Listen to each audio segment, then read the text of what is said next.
Salut à tous et bienvenue dans le podcast Multi-TCG. Comment ça va, fou? Ça va très bien et toi? Ça va très très bien. On se retrouve aujourd'hui pour parler de l'actualité des différents TCG. Et pour le coup, il y a Oh, pas mal ils sont d'actualités. moult.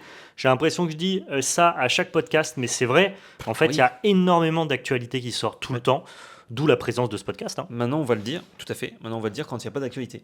Bonjour, alors aujourd'hui, pas Alors grand-chose. aujourd'hui, oui, mais Pas ça nous grand-chose. permettra de traiter de sujets de fond, plus Exact. par exemple comme le TCG utile ou quoi. Et donc on aimerait bien aussi avoir des podcasts sans grosses actualités. Ça nous Ouais. permet d'avoir aussi des moments de discussion sur des choses un peu plus du fond. Tous les 4 podcasts. Tous les quatre Un tous les 2 podcasts, mois. des fois on est un peu tranquille, mais là, ouais, là il y a du jus, il y a pas mal de choses dont on va devoir parler, des choses dont on aurait pu parler d'ailleurs dans le précédent podcast, mais qui ont été délayées à ce podcast-là. Ouais. Mais avant de plonger là-dedans, on vous rappelle que le podcast est sponsorisé par La Belle Carte, bel endroit dans lequel nous vous proposons ce Le contenu-là. giveaway. Nous sommes des giveaways parce que vous pouvez tenter de remporter un bon d'achat de 80 €. Pour ça, c'est très simple. Il vous suffit juste d'être abonné à la chaîne, de laisser un pouce bleu et de partager dans l'espace commentaire. Les gagnants des giveaways sont annoncés dans le premier podcast de chaque mois, excepté celui-ci. Je vous annoncerai les gagnants dans le prochain podcast parce qu'avec l'actualité, j'ai oublié de faire les tirages au sort, mais je l'ai fait ce soir. Et de toute façon, les gagnants sont contactés en off. Le fait d'être annoncé dans le podcast, c'est le Club Dorothée, hein. Vous n'avez pas besoin C'est le petit d'attendre sucre. votre nom Mais pour oui. savoir que vous avez gagné, ne vous inquiétez pas. Et voilà, je crois que j'ai fait le tour. Merci à GameGenic de sponsoriser cette chaîne pour l'année 2025. Merci énormément. On vous a mis quelques produits ici. Vous en avez un petit peu aussi sur labellecarte.fr. Et On le dit, il y a quelques je produits, crois c'est vrai. que voilà, après vous pouvez nous suivre, vous pouvez souscrire sur YouTube, vous pouvez nous soutenir directement sur Sur Tipeee Tipeee. et prendre un abonnement sur Twitch, bien évidemment, pour ceux qui sont en live actuellement. Et oui, bonjour Twitch, rebonjour Twitch. Pour Salut ceux Twitch, qui nous comment suivent. ça va? Vous savez, ce podcast est en live, ce qui change très peu de choses pour vous. YouTube, mais ça nous a permis quelquefois d'avoir des infos complémentaires qu'on Ouais. rajoute comme ça, ce qui est cool, ou alors de corriger une bêtise. Tout à fait. C'est la petite plus-value. C'est hyper cool. Je rentre directement dans le dur en vous faisant une Allons-y. annonce qui est pas hyper cool, mais dont on est obligé de vous partager le contenu. On a pas mal développé, on est pas mal rentré dans les détails sur le podcast Magic. Donc je vous invite à aller le voir si vous voulez en savoir plus. Mais rapidement, globalement, pour tous ceux qui ont précommandé le tapis La Belle Carte, rassurez-vous, vous allez recevoir votre tapis, tout va bien. Il est magnifique et de très bonne qualité. Malheureusement, la logistique d'envoi va prendre plus de temps que prévu. Ça vient du fait qu'on a externalisé le processus et qu'en gros, on s'attendait à ce que le temps de production soit égal aussi au temps d'envoi, alors qu'en fait, pas du tout. Mais les gens qui vont s'occuper, la société qui va Oui. s'occuper de produire Il y a un et de calendrier. gérer aussi l'envoi, et ben forcément, ça va lui prendre pas mal de temps. Ils vont être obligés de délayer ça sur plusieurs semaines plutôt que de mettre en pause l'entièreté de leur processus, eux, de production pour leurs autres clients. Bah non, en fait, ils vont pas tout mettre en pause juste pour nous et pour traiter vos tapis. Ils sont obligés de le faire au compte-gouttes. C'est une info qu'on n'avait pas. Mea culpa, nosa culpa, je sais pas comment on le dit, de Maxima vous culpa. avoir annoncé début avril, mi-avril, comptez plutôt fin avril pour les premiers qui recevront leur tapis et mi-mai pour les derniers. Voilà. Désolé pour ça. Tout à fait. Vous avez l'info. L'info est passée. Oui, c'est vrai qu'on avait juste demandé en combien de temps on imprime les tapis. En combien de temps vous imprimez les 3 jours. tapis? On s'est dit, 3 jours. Bah ok, c'est bon. Nickel. Et en fait, non, il faut les imprimer. Quand il y en a un Oui. énorme volume, eh ben, il faut aussi qu'ils ne mettent pas en stand-by leur autre client pendant 3 jours. Donc, il faut s'inscrire de manière fragmentée dans leur calendrier de production. Et en plus de ça, derrière, il faut les envoyer. On acquiert de l'expérience. Et petit à petit, on ne fera plus ces mêmes erreurs-là. Bon, globalement, vous allez attendre Exact. le tapis un petit mois de plus. On est désolé. Oui. Commençons par Altered. Beaucoup d'infos Ouais. avec ce patch de mi-saison. Tout à fait. Déjà, en préambule, le patch est hyper dense et Altered, en tout cas l'équipe d'Equinox, se fait chier à faire des articles hyper bien rédigés, explicatifs et transparents sur le pourquoi du comment ils prennent telle ou telle décision. Et donc, même si moi je vous apporte l'information, je suis le transfert, je suis la navette, globalement je ne remplacerai pas la qualité de l'article. Donc si vous voulez avoir les données les plus fiables, eh bien je vous invite à aller lire l'article que je mets tout le temps en description. Tu as d'ailleurs caché quelques erreurs, histoire que les gens aillent vérifier l'article. Exactement, je fais toujours ça. Pas du tout. Je vais essayer de vous résumer autant que faire se peut la teneur de l'article, mais n'empêche qu'il y aura toujours plus de jus dans l'article qui a été pensé pour. Allez voir le jus. Le patch de mi-saison, donc c'est un état un petit peu du méta et des Ouais. décisions qui sont prises par Equinox sur le jeu compétitif. C'est marrant d'appeler ça un patch Euh, d'ailleurs. C'est le seul TCG Ils ont le qui droit peut. d'appeler Du ça un coup, ouais. patch parce qu'ils peuvent patcher et nerfer Mm. certaines cartes, les errater, on y reviendra plus tard.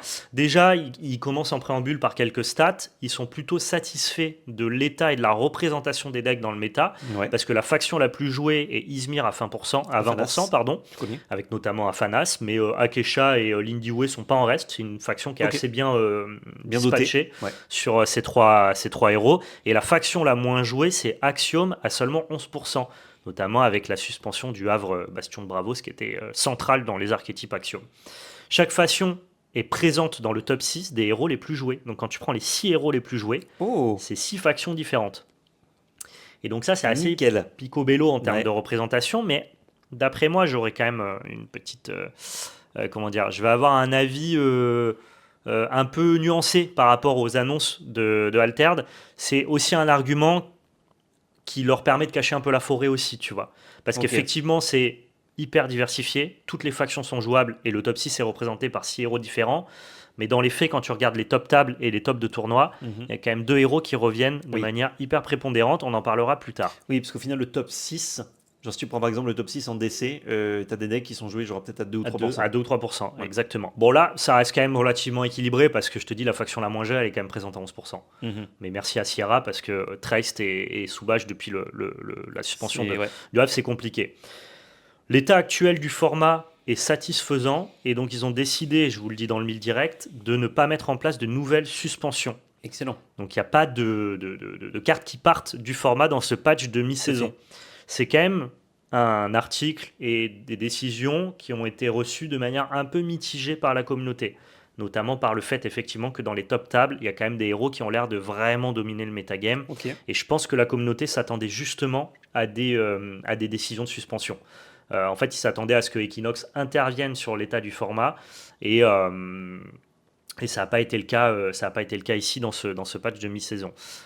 Les hauts tables sont plutôt dominés à la fois par Afanas et Sigismar, qui remportent quasiment tous les tournois et présentent énormément de copies dans les top 8. Est-ce que Equinox a raison du coup de ne pas s'attaquer à ce héros-là et de laisser le format vivre un peu plus longtemps? En vrai, l'avenir nous le dira. Ils ont quand même le mérite de faire des communiqués qui sont hyper transparents, où ils exposent leurs arguments de manière hyper claire, avec des schémas.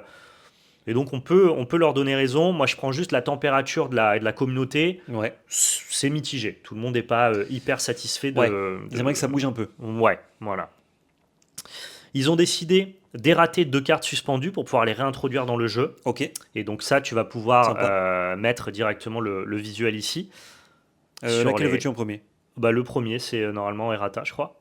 Errata, c'est Ozma du coup. Voilà, exactement. Donc là, on a la première carte qui a été erratée. Vous avez l'ancienne version de Ozma en version commune et en version rare qui a sa version erratée sur la droite. En gros, maintenant, Ozma ne fait plus piocher les cartes, mais permet de ravitailler.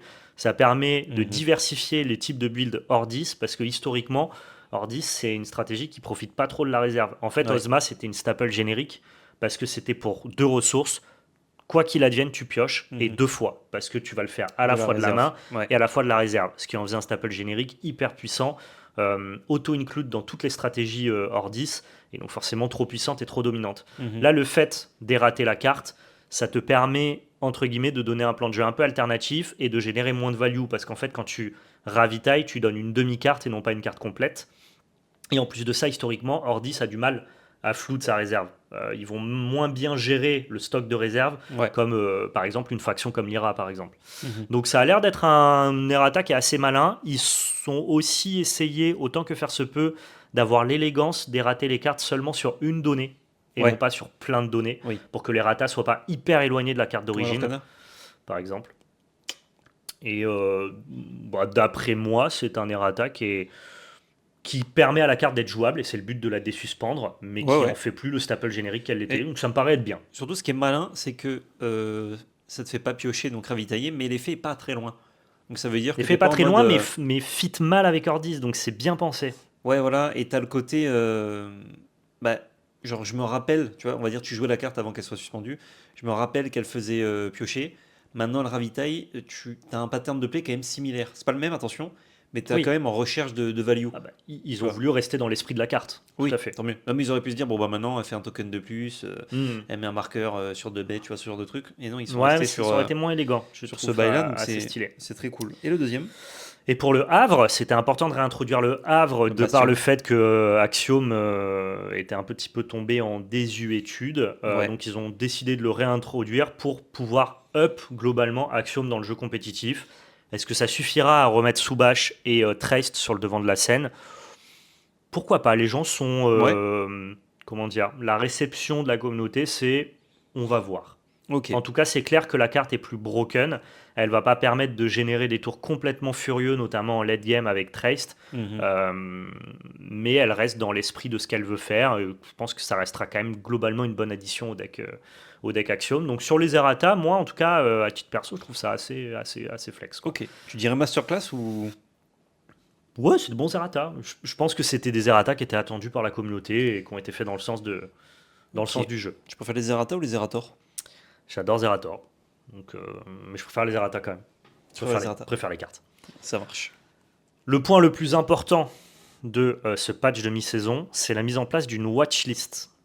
Une watchlist, ça C'est bien. permet de réduire l'impact des errata et des suspensions sur la collection des joueurs Mhm. et d'apporter une vision claire et transparente sur le suivi du jeu compétitif. Ouais. Ça permet globalement à Equinox de dire on sait que ça et ça c'est un peu fort, on surveille.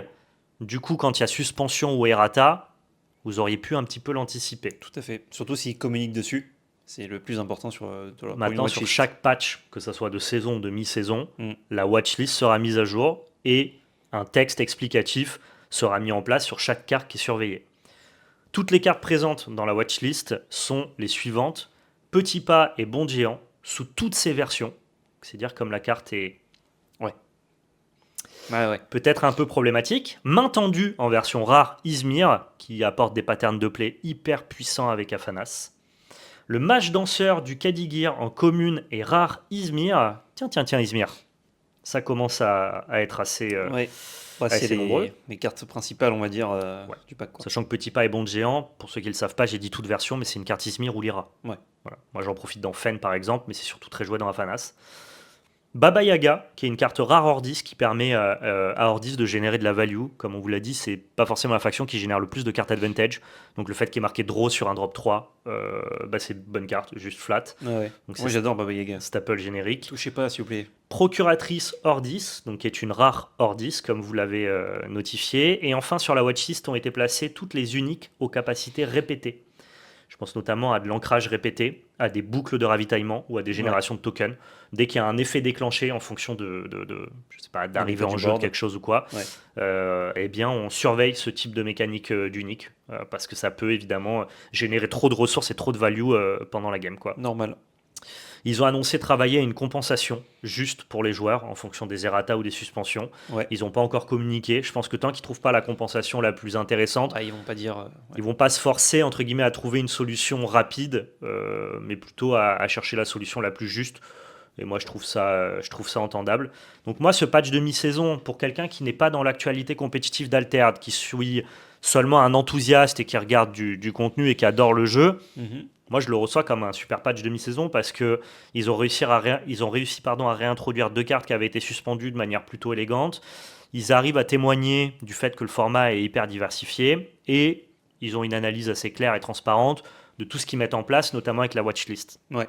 Par contre, maintenant, si je dois apporter un avis un peu plus nuancé, je trouve quand même que c'est difficile de justifier le fait de ne rien suspendre, notamment chez Afanas ou chez Sigismar, Ouais. quand tu vois que toutes les cartes de la watchlist sont des cartes qui sont structurantes de ces deux decks-là. Et je pense que c'est ça que la communauté a pas forcément bien compris. Je sais que de la part d'Equinox et notamment des dires en interne, ils savent que c'est pas la solution idéale. Ils essayent, en tout cas autant que faire se peut, de faire au mieux. Ouais. Tu fais un peu le moins pire, entre guillemets. Et ça ressemble quand même à un truc qui respecte les joueurs, le fait de mettre en place une watchlist. Moi, j'apprécie Ouais. à titre personnel. Ouais, en fait, c'est un peu. On va vous dire ce qu'on surveille, mais on peut pas prendre de décision maintenant pour éviter que ça bouge aussi trop. Pour trop éviter fréquemment. le côté surprise et instantané qu'ils veulent éviter Voilà. avec la mise en place d'une watchlist. Et du coup, avec la watchlist, tu dis si jamais je pars sur ces decks-là qui sont surveillés, faut que je m'attende à un errata ou une suspension. Je prends le risque. Je prends le risque, ou alors, ok, non. Par contre, on va pas avoir le débat de banlist annoncé, mais quand tu as une watchlist, du coup, c'est-à-dire que la Damoclès, elle est juste au-dessus, elle peut tomber, notamment Ouais. quand là c'est très ciblé. Mm. Donc en fait, tu te dis, bah, je vais pas me mettre à jouer à Fanas ou Sigismar. Ouais. Du coup, c'est quoi les autres decks? Ah, ils performent tous pas trop. Bah, du coup, je joue pas pour l'instant en compétition. Donc tu as des gens qui ne jouent plus ou pas. C'est pour En ça que je te dis attendant qu'en que ça réception change. mitigée de la communauté, c'est qu'il y a des gens qui, après ce patch de mi-saison, disent ok, très bon article, hein, Mhm. mais n'empêche, dans les faits, je vais quand même me taper full Du coup, ça ne Afanas change rien. et full Sigismar, Ouais. et ce sont des decks que la communauté estime trop dominants. Oui, bah, ils sont là assez dominants depuis le chapitre 1. Ouais. Enfin, pas chapitre, depuis le 7.1. Depuis le 7-1, ouais. Et 7.2, ça continue de plus belle. J'ai l'impression que le format vraiment peut évoluer sur le haut, en tout cas. Du coup, Mais pourtant, il y a eu un bel impact, c'est-à-dire que l'épreuve du froid est un set qui a quand même impacté le compétitif. oui. Mais Ouais, ça n'a mais pas forcément invalidé le fait que Ordis était au sommet, et les premières suspensions post 7-1 Mhm. ont vraiment stratosphérisé Afanas. Ouais, c'est l'entre-deux. Du coup, ça a un petit peu. C'était un peu en même temps entre les suspensions et l'instant du 7.2. Ouais, c'est ça, Ouais. exactement. Donc, j'ai pas un avis hyper éclairé absolu là-dessus parce que je suis moins, comment dire, partie prenante dans Altered. Je suis Ouais. très, je regarde ça d'un œil extérieur, et globalement, moi, je fais mes petites games avec Fen et avec Kojo et je me régale. Mhm. Mais c'est vrai que pour jouer sur Board Game Arena régulièrement, bon, quand j'affronte Afanas, Ouais. je vois que c'est plus fort que ce que fait le reste du jeu. C'est visiblement plus fort. Et ce qui est étonnant du coup dans ce patch-là, c'est de dire en mode, on sait que toutes ces cartes-là sont potentiellement problématiques, peut-être qu'elles sortiront de la watchlist, mais du coup on n'intervient pas à ce moment-là. Et je pense qu'en plus ça doit venir d'un espèce de rétropédalage de la première fois qu'on a fait un patch, ça a été un patch qui a été hyper impactant, une partie de la communauté nous l'a reproché. Là cette fois-ci on n'a pas voulu justement arriver avec des Ouais. gros sabots et encore tout triturer. Et finalement cette même partie de la communauté leur reproche du coup cette fois-ci de ne pas avoir agi. C'est compliqué. Je pense que pour Equinox, c'est pas facile de se positionner convenablement et que la Ouais. watchlist, c'est vraiment pour dire on vous respecte, on essaie de travailler au mieux. En plus que eux, ils ont les réponses entre guillemets en interne sur les sets qui arrivent. Donc s'ils Bien savent sûr. que, enfin, en tout cas sur leur test, certaines factions vont être modifiées par l'arrivée par exemple du 7.3, c'est vrai que tu te dis là, donc c'est mi-saison, donc logiquement c'est dans un mois et demi, 2 mois, Mhm. 2 mois je crois le prochain set. Je crois, ouais. Juin, je crois, si je dis pas de bêtises. Tu te dis, est-ce que maintenant on intervient ou est-ce que en disant qu'on surveille, ça peut créer l'accalmie suffisante jusqu'à impacter avec le nouveau set, puis faire un patch de mi-saison au milieu du 7.3. Il y a peut-être Ben, ça aussi, hein, parce qu'ils peuvent pas dire, regardez, ça c'est une carte qui arrive et ça va régler le problème. Mais bah du ouais. coup, mon truc c'est, est-ce que si tu sais que le problème va être réglé, c'est pas l'occasion justement de suspendre en disant, on suspend jusqu'à voir au début du 7.3, et au début du 7.3 tu te désuspends et tu sais que tu as la réponse. Tu vois ce Ouais, que je veux dire? ouais, mais en même Tu temps, changes de format et tu le remets ensuite. tu perdais un peu de la cohérence parce qu'ils ont spécifié mettre en place la banlist pour ne pas avoir de suspension La watchlist? instantanée. Ouais, la watchlist, Ouais, j'ai ouais. dit banlist, pardon. Ils ont mis en place la watchlist pour Oui, dire. là ça tombait mal, ouais, avec la Et donc, du coup, watchlist. si tu mets en place la watchlist pour dire on veut pas, entre guillemets, d'intervention spontanée Mhm. non prévue, tu peux pas en même temps dire par contre, ça c'est ban maintenant, tu vois. Ouais, ouais. En fait, c'est cohérent de mon point de vue qu'ils mettent en place la watchlist Ouais, ouais, sans bien sûr. toucher au format. Mais est-ce qu'il fallait pas toucher au format? En vrai, je sais pas. Et tu vois, là, dans le chat, je lis un peu les commentaires. Les gens sont. Enfin, chacun a un peu son idée sur. Moi, je Mhm. pense que c'est ça le problème. Je vois beaucoup main tendue de Izmir qui revient. Ça Donc, revient, ouais. il y a des gens qui disent moi, j'ai arrêté le compétitif car Ordis et Izmir sont beaucoup trop broken. Voilà. Et là, un patch comme ça, tu dis, ah ben je reviens pas en Mais fait. pour l'instant, je reviens pas, effectivement. Il y a Caleb, qui fait partie de la communauté Altered, qui nous dit Afanas a beaucoup profité du nerf de certains decks aussi. Des decks comme Waru Robin étaient supposés garder Afanas sous contrôle. Oui, Ça, c'est ce qu'on avait dit tout à notamment fait. lors des nerfs dans le podcast. La perte de Waru va profiter à Afanas. Je pense qu'on s'attendait pas à ce que Afanas en profite autant. Ouais. Donc voilà, il y a Kayuko qui fait aussi partie de la communauté Altered qui nous dit que c'est pas exactement la même partie de la communauté qui se plaint en fait de l'intervention du premier patch et de la Mhm. non-intervention du second patch. Ouais. Je pense quand même qu'il doit y avoir quand même des croisements où les gens, Des plaignants. comme s'il y avait mistiming, tu vois. Ouais. Mais je comprends. En fait, le fait de devoir mettre en place la watchlist, c'est une bonne chose. Mais comme elle n'était pas en place depuis le début, entre guillemets, Ouais, enfin depuis le premier Ils ne patch, pouvaient pas toucher à ce moment-là. Voilà. Exactement. Donc c'est un peu, C'est comme ça que je le ressens. ils sont un peu pieds et poings liés Ouais, par leurs propres décisions. de En fait, mettre c'est en en place mode, la watchlist. ça doit être un communiqué un peu moins agréable pour la communauté maintenant pour que dans l'avenir, ce Exactement. soit plus agréable. C'est exactement comme ça que je le vois. Et je pense que s'ils avaient mis en place la watchlist lors du patch de début de saison, ils auraient pu toucher à des cartes ici en mi-saison. Ouais. Et honnêtement, je vais pas dire que j'ai pas de doute parce que, encore une fois, je suis pas assez investi pour avoir un avis hyper éclairé. Franchement, les cartes Izmir, les gars, je pense pas que la C'est bien, prochaine Violet. fois elles soient encore là, tu vois. Violet, c'est pas très bon dans One Piece. Ça peut être bon dans Alterne. Ah, ça devient bon, Ça attention. devient bon.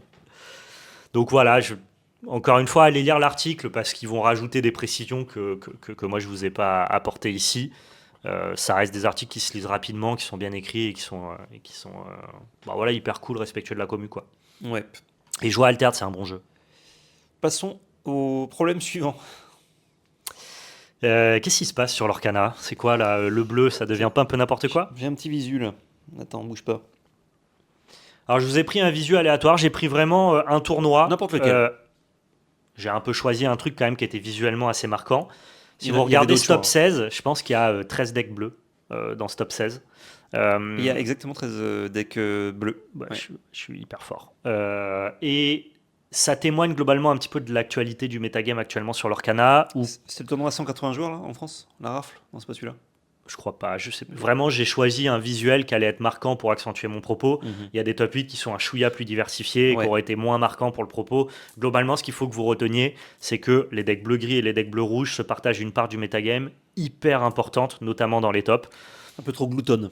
Peut-être pas sur la ligne de départ, ça j'ai pas les metagame breakdown de tous les tournois, mais en tout cas sur la ligne d'arrivée, clairement on sent que le bleu est très au-dessus. Si t'es nombreux sur la ligne d'arrivée, généralement t'es Ouais. quand même pas mal nombreux sur la ligne de départ. Historiquement, quand on doit commencer à discuter de ban et à appeler à des bans, je suis toujours très méfiant et j'ai toujours coutume de dire attendons de voir à quoi le metagame va ressembler Oui. avant de tirer des conclusions sur peut-être des decks qui ont été rapidement trouvés, mais les counters qui eux vont mettre plus de temps à arriver. Oui, Ça c'est sera plus facile peut-être de mon voir le truc propos, fort que le truc qui bat le truc fort. C'est ça, ce sera peut-être mon propos sur Star Wars notamment.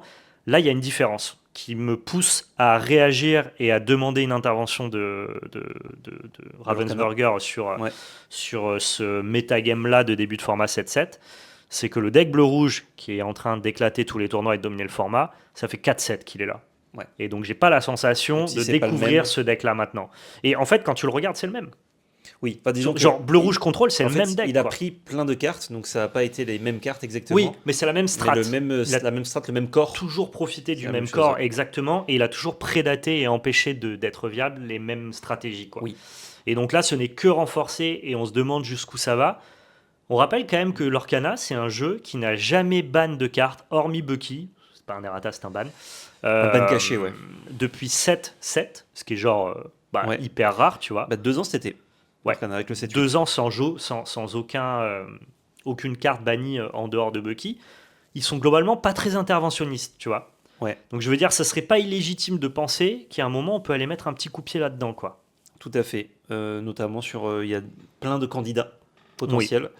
Je pensais. Enfin, ça dépend si l'Orcana communique entre temps, mais si ce n'est pas le cas, la semaine prochaine, je ferai une petite vidéo pour vous parler un peu plus en détail du bleu, de ban potentiel de ce qui pourrait se passer et des engrenages de méta ou d'autres cartes qui pourraient être ban, pas forcément bleues d'ailleurs, hein, parce que j'ai un avis sur la couleur rouge dans l'Orcana. Il faut que je le partage en vidéo.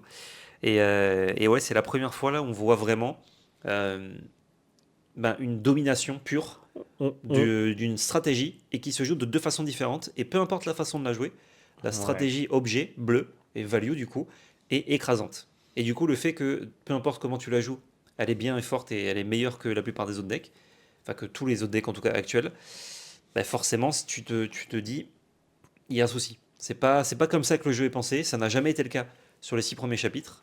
Justement, ça a été un peu masterclass d'équilibrage jusque-là. Même si le deck bleu-rouge était très présent, etc. On a toujours laissé le format s'adapter à ce deck-là. C'était ok, quoi. Enfin, si tu regardais quand même juste en termes de win rate et de représentation de metagame, c'était quand même le meilleur deck du format d'assez loin.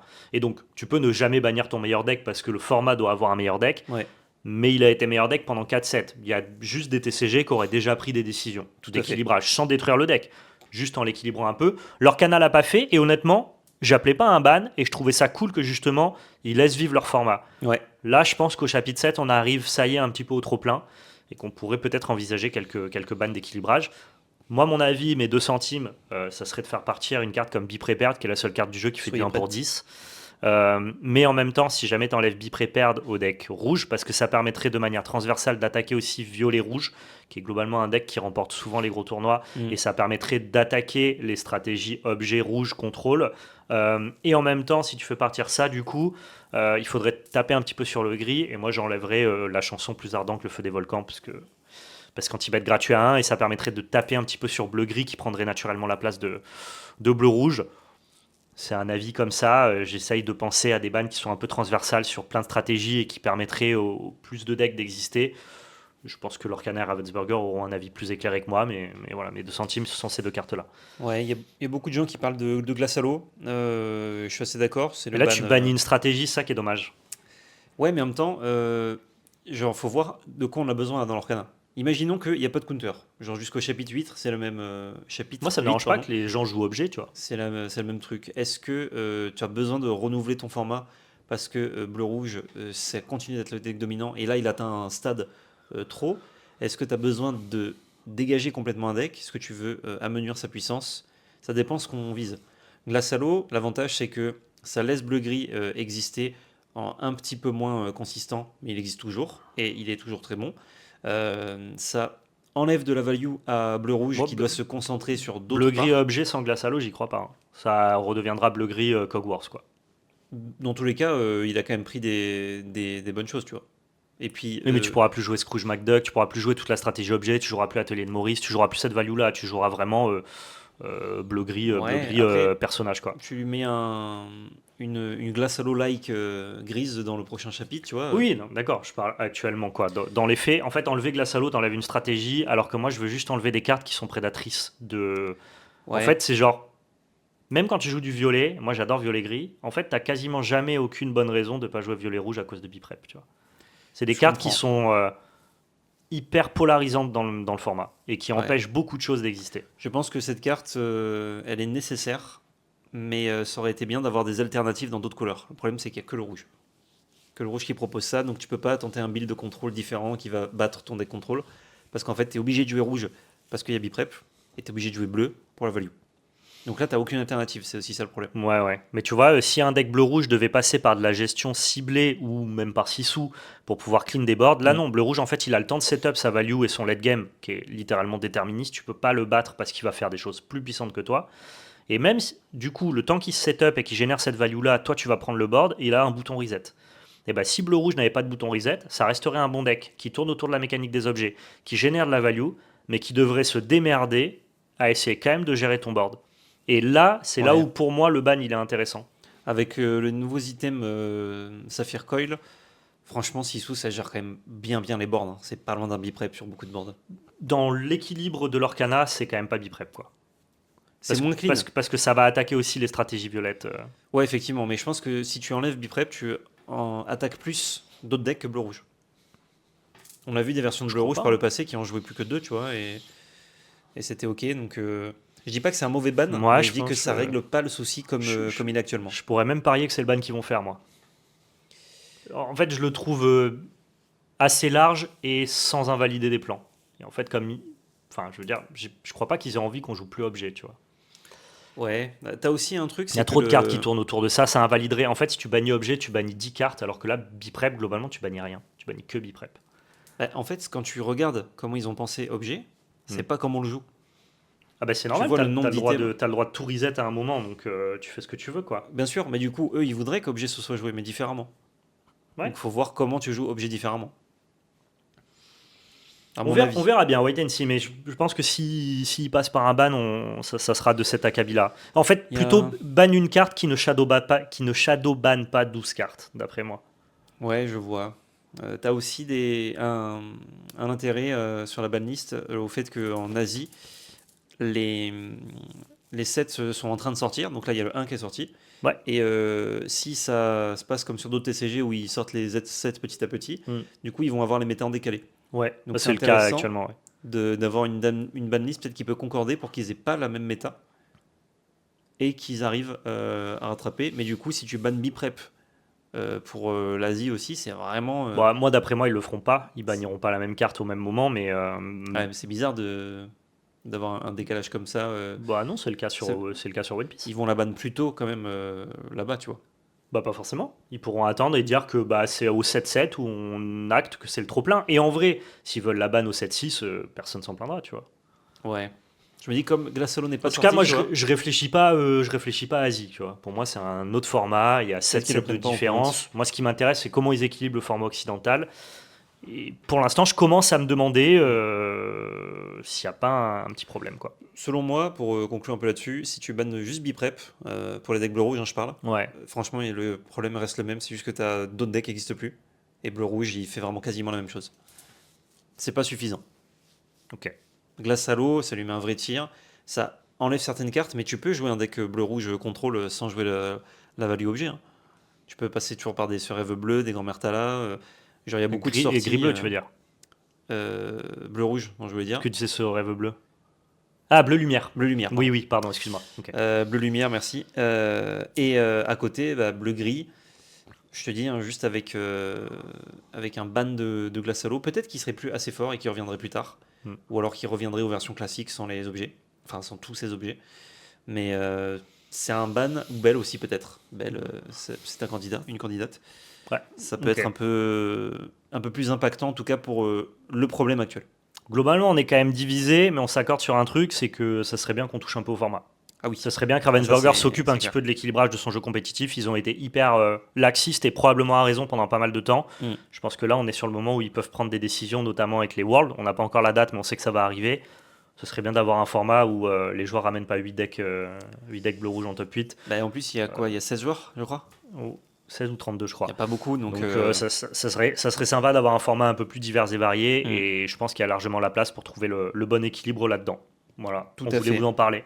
tout à fait, tout à fait.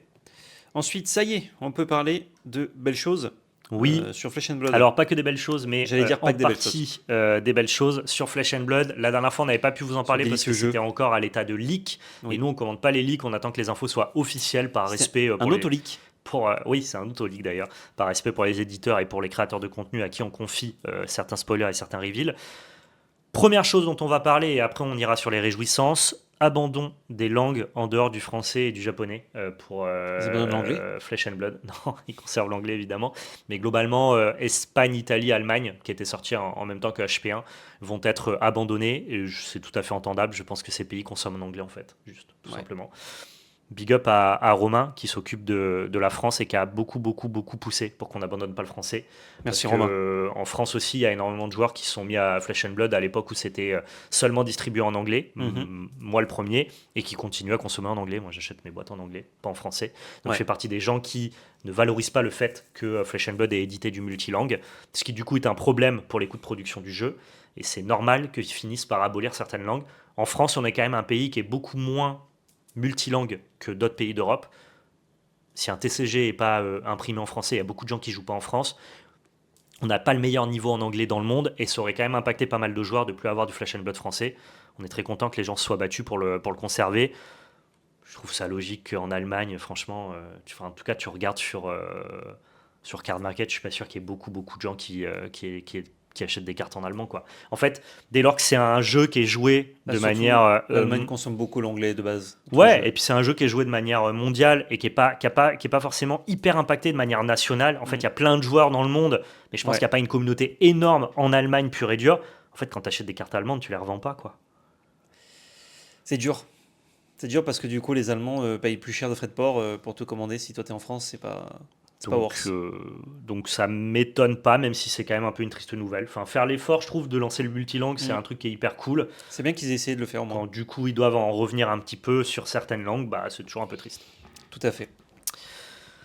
Toutes les news Passons sur ICES. sur ICES. Alors là, je vais prendre le petit MP qui m'a été envoyé par Gargash, qui Oh, il y était a tout à l'heure dans le chat. Merci beaucoup. Franchement, Gargash, il pourrait faire le podcast multi-TCG. Tu sais quoi, on pourrait faire comme ça, la petite effet de transition. Il y a Gargash qui est là, Ouais. et c'est lui qui fait le podcast. Et il s'en occupe. Tellement à chaque fois, il m'envoie toutes les news. Donc gros big up à lui. Merci beaucoup. C'est Merci lui qui me beaucoup. permet de ne pas avoir à faire cette veille sur Flesh and Blood. Donc c'est très très cool. Donc il m'a envoyé toutes les informations que vous avez à savoir sur ICES, qui est le nouveau set de Flesh and Blood qui Pirate. sortira, si je dis pas de bêtises, le 6 juin. Tu vas pouvoir mettre le premier petit La screen. map. Donc la roadmap, c'est les dates à venir. Donc en gros, vous avez la saison de preview du 15 au 17 mai. Donc on va pas tarder à voir les reveals. Bon, c'est vite dit, dans Dans un 2 mois et mois demi. quoi. La première mondiale qui sera le 23 mai. Le calling Taipei, c'est toujours bien. Maintenant, ils font des callings World Premiere où les gens découvrent le set dans un calling compétitif. Ce qui est exceptionnel, ça, la communauté de Flesh and Blood est complètement dingue de ce système-là. En gros, tu te pointes à un calling, tu fais un scellé dans le nouveau set, personne ne le connaît. C'est la vraie avant-première. Ultimissime, Ouais, donc ouais. c'est des avant-premières de 1000 Trop joueurs, bien. quoi. Les avant-premières du 30 mai au 8 juin, et l'Armory Deck Gravy Bones, dont on vous parlera plus tard, qui lui sortira le 30 mai, donc juste avant la sortie de Ices, cette nouvelle extension, qui sortira le 6 juin. Peut-être nouveau produit de l'année, cette Armory Deck Gravy Bones. On verra, Pour je sais plusieurs pas, raisons. parce que pour le coup, Ça passe qu'il y a dedans. c'était plus simple pour Aurora, parce que ça venait agrémenter un deck qui était déjà bien. Ouais, Gravy Bones, en vrai, c'est Oui, une il nouvelle apparaît. stratégie, donc on sait pas à quel point il sera intéressant, quoi. tout à fait. Ices, ce qui est hyper stimulant pour les joueurs, c'est qu'on a l'arrivée de 2 nouvelles classes. Ouais. La classe pirate et la fameuse classe nécromancien qui était attendue. Ça fait des années qu'il y a des rumeurs, des envies, des attentes de par la communauté d'avoir la classe nécromancien. Ouais. Ça nous a enfin été offert pour nous, C'est fans ça. de Flesh and Blood. Précisons que la classe pirate, c'est une Mais justement, je reviens sur ça. type de... Ah non, c'est pas ça? Ouais, je crois que c'est une classe à part entière. C'est juste des cartes biclasses. Ah, ok. Les gens m'invalideront peut-être dans le chat. C'est ce que je t'avais dit, effectivement. C'est ce que Mais- j'avais cru comprendre. Mais j'avais vu ça aussi, moi. Et en fait, non. Ah non, tu vois, on nous dit pirate est un talent. Ah, je crois. On n'a pas l'info confirmée. Oui, voilà. En fait, tout le monde est sur je crois. J'ai pas l'info officielle de est-ce Ok. que pirate est un talent ou est-ce En que tout c'est cas, une classe à part entière. Là, on a 3 classes qui sont pirates. Pour Ices. Exactement, mais on ne sait pas si c'est un talent ou si c'est de la biclasse. Gargash, est-ce que tu peux nous apporter la précision en direct? C'est bien une classe, nous dit Donc, ce Gargash. sont des premiers héros biclasses. Donc du ce coup. sont les premiers héros biclasse, et pour l'instant, ça veut dire aussi que pirate n'est pas une classe à part entière. Pour l'instant, les Ouais. héros présentés C'est pirate quelque sont chose. pirates quelque chose, mais on peut s'attendre du coup à l'avenir que pirate soit une classe à part oui. entière. D'autres personnes nous confirment, C'est ça. bien ce que j'avais entendu chez les copains de chez Heavy Inter. Bah, c'est très étonnant. Merci beaucoup. Je vois pas la différence que ça crée. À part que du coup, il peut y avoir des pirates tout seuls. Bah du coup, il peut y avoir des pirates Mais tout seuls, c'est juste ça que ça crée. Si jamais ils font jamais des pirates tout seuls, du coup, c'est comme si c'était un Mais talent. ils le feront. Et ils le feront peut-être plus tard. C'est que ça leur Mais permet. du coup, sur l'extension Ices, donc une extension sur les pirates, il n'y a pas de pirates. Il n'y a pas de pirate. Je pense que c'était trop compliqué d'apporter un pool de cartes en une seule extension. En Mm. fait, c'est malin. C'est-à-dire que pour Parce que une là, seule t'as extension, un peu de cartes pirates avec les autres cartes qui existent déjà. exactement avec les autres Et cartes les cartes Ranger, nécromanciennes. et pour Ok. nécromancienne, tu as à la fois le pool nécromancien et à la fois le pool pirate, plus l'Arbory Deck, qui vont te permettre en fait aux gens qui veulent jouer nécromancien Ok, de pouvoir jouer avec d'être un seul stuffé, set. quoi. Si tu mets Ok. que pirate, je pense que ça rentrait pas, en tout cas ça te permettait pas de faire un deck compétitif en un seul set. Mm. Et je pense que c'est juste malin de leur part de l'avoir Ouais. implémenté comme ça. On nous dit non, il y avait déjà une carte qui était Wizard Warrior. Oui, c'est vrai, il y a du biclass en bits, en plus je le savais. Ok. Ah, que en Blitz. Ouais. D'accord. Donc du coup on a pour le premier héros qui a été révélé, Marlene, qui sera donc du coup le pirate, ranger et héros. Je vais pas vous spécifier quels sont les effets de toutes les cartes, vous pouvez juste voir le visuel et bah, forcément c'est magnifique, moi je trouve en tout cas que c'est très très réussi. Que les mécaniques des pirates jouent avec l'or, logiquement. Ouais, tout à fait. Pirate ranger, on a l'apparition d'un nouveau symbole dont on pardon. ne sait toujours pas Je crois que c'était l'autre héros. à quoi sert ce symbole, mais dont je suis à peu près sûr que c'est un symbole qui veut dire engagé. Ah oui, c'est sur tous les pirates qu'il y a ce symbole d'ailleurs. Ouais. Oui, on dirait un symbole pour engager, ouais, mais pas très clair. Je pense que c'est un symbole engagé qui reprend juste pas le même symbole que Magic. Et Tout à en fait. vrai, bah, c'est très bien qu'il y ait un symbole engagé. Bon, Ça permettra là- peut-être de dégager des héros pour faire plusieurs fois Je l'effet. pense que la flèche n'est pas une marque déposée chez Magic, mais Non, non, non. Je crois que c'est le mot Mm. tap qui est une marque déposée, si je dis pas de bêtises. Je crois que j'ai entendu ça chez Heavy Hunters. peut-être. Donc, Euh, Macareux, j'ai spoilé. Ouais, Macareux, du coup, qui est la classe pirate mécanologue, qui est très stylée, Macareux, la Ouais. décampeuse. Trop bien le skin. Et dernière classe, Gravy Bones, le pillard naufragé, qui est donc le fameux pirate nécromancien que les gens attendaient tous, avec une mécanique hyper stylée, parce qu'en gros, à l'instar des illusionnistes qui créent des illusions, bah là tu vas créer des alliés que tu vas réanimer de ton Des cimetière. zombies, des Exactement. squelettes. Donc tu vas pouvoir créer des boards, enfin des bodies sur le board qui vont attaquer au même titre que les dragons illusionnistes de Dromai ou alors les espèces d'anges et les figmentes de prisme. Donc ça va être un archétype de board présence, sauf que tu vas devoir passer par le cimetière pour pouvoir les réanimer. Les gens sont tellement hype et moi aussi. Et en plus, ce qui est trop bien, c'est que Ça me chauffe bien. si tu franchement. veux jouer pirate nécromancien, bah, t'as que Ices à acheter. Et moi, c'est ça qui me plaît. C'est un super, C'est ça qui un me plaît. super plus héros de que départ. Tu l'Armory vois. Deck. Ouais, c'est un super héros de départ. C'est possible que je me mette aussi dessus par pur opportuniste. Parce que tu peux avoir le deck. Ouais, voilà, c'est genre, t'as pas besoin d'avoir les cartes d'avant pour pouvoir monter le paquet. Donc pourquoi pas. Ah, c'est vrai que si Je suis par assez la chaud. poste, on recevait 2 decks Armory Gravy Bones, Si LSS passait par ce podcast, ce serait pas outrecuidant que Non, je non. fasse une game avec. Quoi. mais c'est pas outrecuidant de le demander non plus. Si J'ai vous, rien nous, demandé, moi. si vous nous écoutez, en tout cas, on est très hype. Tu peux montrer d'ailleurs le visuel de l'Armory Deck Oui, et tout à fait. je vais te le rendre encore plus sublime. Ils Attention. sont malins, Flesh and Blood. Ah, je sais. Ils sont malins. Je sais, mais je te laisse le dire. Maintenant, les Armory Decks ne sont plus jouables qu'en construit. Ils sont aussi jouables en blitz. Ouais. Et donc, du coup, à l'intérieur, tu auras ton petit formulaire qui te dira juste ce que tu dois enlever pour pouvoir Alors, jouer dans les deux formats. Pour le coup, si je ne dis pas de bêtises, donc il y a le petit logo en haut à gauche. Oui, Et en fait, je pense que c'est parce qu'il y aura des decks qui ne seront quand même que jouables dans un ou l'autre. bah en fait, tu auras C'est toujours pour le ça qu'il y logo a le petit CC ou le logo blitz. Ouais. Mais là, du coup, sur les Armory Decks, je pense qu'ils vont faire en sorte qu'ils soient à la fois jouables en CC, donc avec tes cartes en 3 exemplaires. Ouais. Mais pour ceux qui veulent faire du blitz, pour que ce soit pas excluant, bah, il y a le petit B et on te donnera la liste des cartes à retirer pour que ton deck soit Ok. fonctionnel en Mais blitz. ils ont communiqué comme quoi maintenant les Armory decks sont comme ça. Parce que moi, ce que j'ai compris, c'est pour celui-là, il y a cette nouveauté, Ah, mais c'est pas tous les decks. Mais bon, après, je suis un peu extérieur à Fab, donc j'ai peut-être mal compris. Tu amènes une question à laquelle j'ai pas la Bon, réponse. en tout cas, pour celui-là, c'est super cool. En fait, je trouve ça hyper malin de le faire. Du coup, je trouverais ça hyper dommage de pas continuer. Mais à mon avis, il y en a qui marcheront peut-être pas. Je sais pas s'il y a forcément une version Young aussi de tous les héros. Bah, tiens qu'à eux de le faire. Oui, Dans- c'est eux qui font les cartes, c'est eux Ouais. qui peuvent le faire. mais- Dans l'idée. Ok. En tout cas, ouais, pour celui-là, c'est vraiment bien.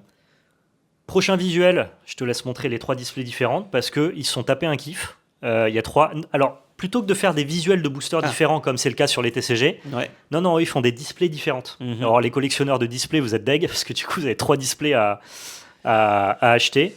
C'est Mais, mais en euh, même temps, vous êtes collectionneur, donc vous êtes des kiffeurs, donc c'est bien aussi. Mais ça en fait de beaux produits. Mais c'est pas trop bizarre pour toi de pas faire des boosters différents, mais de faire des displays différentes? Je trouve que ça manipule un peu l'esprit, pas dans le sens négatif. Oui, dans oui. tu te dis, je veux des cartes Gravy Bones, je veux une boîte Gravy Bones, tu vois ce que je veux dire? Ouais. Alors que non. Ça change rien, hein. Ça Les change cartes rien. sont les mêmes dedans. Tu vois, pour le mental, ça change. En tout cas, c'est très esthétique. Rigolo. Donc je sais pas, du coup, sur une case, tu auras une case Gravy Bones ou tu auras une case de héros différents? Oh, C'est une case de 4. Je pense qu'ils groupent les skins, Donc c'était une case. Si tu commandes une case, t'as une case Gravy Bones? C'est chiant. j'imagine. Oh, c'est dommage. Bon, on verra, ça, j'ai pas l'info. Ah, du coup, si t'en veux 3, t'en achètes 3 différentes, quoi. Du coup, t'achètes 12 displays, quoi. Non, tu peux pas Non, trois mais games, parce que, tu en prends fait, les 3 gens fois un. achètent beaucoup en case à Flesh and Blood. Et Ouais, donc, du coup, là, ça va poser ce problème-là, tu vois. je ne sais pas. Je ne sais pas, je Mais ne sais si pas. tu comptes les ouvrir, finalement, le visuel, on s'en branle. Ouais, exactement. Donc, Enfin, non, c'était superstitieux, non? Est-ce que tu vas nous parler des nouveaux boosters? ouais, il y a les Treasure Packs qui, eux. Ah, je les ai? Ouais, tu les as, exactement. Ça, c'est Oui. la composition d'un Treasure Pack, c'est un box topper. Ça sera disponible dans chaque Tout à fait. display. C'est Il la est, pièce d'or dans le coffre. Exactement, il est composé de la manière que vous pouvez lire à l'écran. Je ne vais pas tout vous rappeler, mais globalement, c'est un booster de 3 cartes. Et dans ces slots-là, tu peux avoir des cartes trésors, une toutes les 1600 slots, toutes les 1100 slots. C'est des one of one, cartes uniques. Pas mal, hein? Pas mal, hein? Pas mal du tout. Pas mal du tout, donc ça, hâte Ça de va voir ceux prêter qui son vont, crâne. hâte de voir ceux qui vont tirer ça. Il y aura aussi des versions token en version Marvel. En gros, il y a 90 cartes dans le set, il y a 11 cartes qui sont Marvel, 4 cartes qui sont légendaires. Donc il y a de quoi se faire plaisir juste avec le box topper. Ça incite aussi à acheter des boîtes. On prend, nous, tout ce qui est du plus. Bravo LSS, on est preneur, c'est plutôt cool. Ouais, grave. Non, franchement, c'est cool. J'avais vu la petite news, c'était bien sympa. Et voilà, après j'ai fait un peu le tour, j'ai pas mal plus d'infos parce que Gargage, vraiment, il me donne toutes les infos, mais je veux pas trop vous perdre parce que ça reste un podcast multi-TCG pour les enthousiastes du TCG. Mais globalement, voilà, il y a aussi des visuels, des différentes Marvel que vous allez pouvoir ouvrir. Il y a pas mal de choses. Il y a aussi les versions Marvel des alliés que vous allez pouvoir réanimer. Mais ça, je vous invite à suivre directement le site de Legend Story Studio Fab TCG. Il y a toujours plus d'infos que dans le podcast multi-TCG. Mais en tout cas, je peux te dire que si le monde n'était pas hype pour ICES, après toutes ces nouvelles, globalement, en fait, ils sont sur une dynamique Flesh and Blood hyper puissante de chaque set est plus un banger que le set précédent. The Hunted culminant à le set le plus demandé de l'histoire de Flesh and Blood avec énormément de nouveaux entrants. Je pense qu'ils sont pas prêts pour ICES. J'espère que vous avez pris les quantités parce que je pense que ça va tout casser. Ouais, ça a l'air bangers. Ah, ils sont forts, Fab. Hein. Ouais, ils sont Mais très très il y a chauds. toujours le côté avec Fab, je me dis, putain, comment ils font mieux? Bah, ils font mieux. Ils font toujours mieux. Ils sont différents, ils font mieux. Ils sont vraiment très très forts. Leur seul défaut maintenant, si on doit nuancer le propos, c'est l'accessibilité des génériques. Il y a certaines génériques qui sont sorties il y a Ouais. plusieurs sets et qui Ouais, ont tu sens qu'ils font un nouveau historique pack. Ouais, c'est ça. Plus de reprint parce qu'il y a des génériques qui codent trop, mais sinon sur Ouais. le reste, c'est masterclass sur masterclass. Oh, la Masterclass. Oh la masterclass. Oh, le Mais, lapsus. mais vraiment très fort. Et Gravy Bones, par contre, bon, c'est David Jones, non? Ah oui, C'est tout le à fait, gars, c'est le gars de, Ah oui, oui. c'est le gars de Pirates des Caraïbes, quoi. Disons qu'on flirte avec la licence, mais je sais pas qui a cette licence. Pas Disney, logiquement. Bah, c'est Legend Story Studio, du coup. non, je, c'est te, la LSS. je te le dis, c'est eux. Ok. Bon, ouais, je suis chaud. Je suis chaud. Vous compterez un nécromancien de plus parmi vous. Je suis là. Petite section label carte. Ouais, petite section label carte, c'est parti. Je te laisse commencer, puisque comme j'ai moult à dire, moi, sur ma section. Ouais. Alors, let's go. Bougez pas. Je bouge pas. Je suis Chloé, de toute façon. Il nous remontre les cavrues. Ça peut être du multi-TCG. Hein. C'est vrai qu'on a tendance peut. à montrer les sections label carte Magic dans le podcast Magic, mais on fait ce qu'on veut dans le multi-TCG. Exactement. Je vous ai pas ramené une carte, je vous en ai ramené 3. Je vous ai pas ramené des cartes de jeu, je vous ai ramené des cartes de collection. Je vous ai pas ramené des Cardass Dragon Ball, je vous ai ramené des Cardass Pokémon. Parce que les gens savent peut-être pas que ça existe, mais en fait, Eh Pokémon, avant d'être un TCG, donc le Pokémon que vous connaissez avec le bloc Wizard, sorti en 96 au Japon, et ben avant ça, en fait, Bandai avait les droits d'utilisation de Pokémon, qui s'appelait Pocket Monster, et c'est eux, du coup, qui ont foutu des skins de Pokémon sur des Cardass. C'est des cartes qui, je trouve, sont hyper sous-cotées, que les collectionneurs vintage Pokémon ont tendance à bouder, alors que je les trouve... genre, c'est les premières cartes Pokémon, les gars. Enfin, ouais. genre, c'est pas le Dracofeu 7 de base, le premier Pokémon. Encre, Et- peint un peu en mode aquarelle, genre la couleur elle est pas net, si Allez, je dis pas de bêtises. Je vais vous montrer, et c'est globalement en plus que des visuels de Ken Sugimori, qui est celui qui a designé les visuels de chaque Pokémon. Ok. Donc vraiment, quand tu es collectionneur, un peu fan de Pokémon, ce côté un peu rétro, vintage, tu veux revenir aux sources, c'est un indispensable de collection. Et ben c'est encore à des prix très abordables. Je vais vous montrer, j'en ai ramené 3, parce que c'est les 3 oiseaux légendaires du premier set. Stylé. Numéro 1. Numéro 1. Oh, c'est beau, hein. Avec le Pocket Monster en bas. Très beau Sulfura. Alors, vraiment, c'est magnifique. Tiens, je te tends la perche. Si tu veux dire un truc. Ouais, et puis derrière, regardez, vous avez le petit, la database en fait. Et par exemple, quand tu as la carte Mewtwo, il n'y a pas de données, non renseignées. Ah, c'est Flavor. Mew, je crois, pardon. C'est Flavor. Ensuite. Non, franchement, c'est beau. Très, très beau. Le petit Articuno, qui est quand même hyper stylé. Et donc ça, c'est sorti en 96. Hein. C'était juste avant la production du TCG Pokémon. Donc avec des effets de prisme, hein, c'est des foils comme ça, avec un espèce de fond, on va dire, diamanté, avec du prisme losange. Moi, j'adore, hein, je suis un fan de Cardass, donc forcément, ça me parle. C'est le même effet sur les 3 ? Ouais. Ouais, c'est le même effet. Et là, le plus beau, le Elector, parce que je le trouve hyper agressif. Trop stylé. Et ils sont dans de très bons états. Hein. J'ai récupéré ces cartes dans un état parfait. Et ça vous donne cette triplette-là.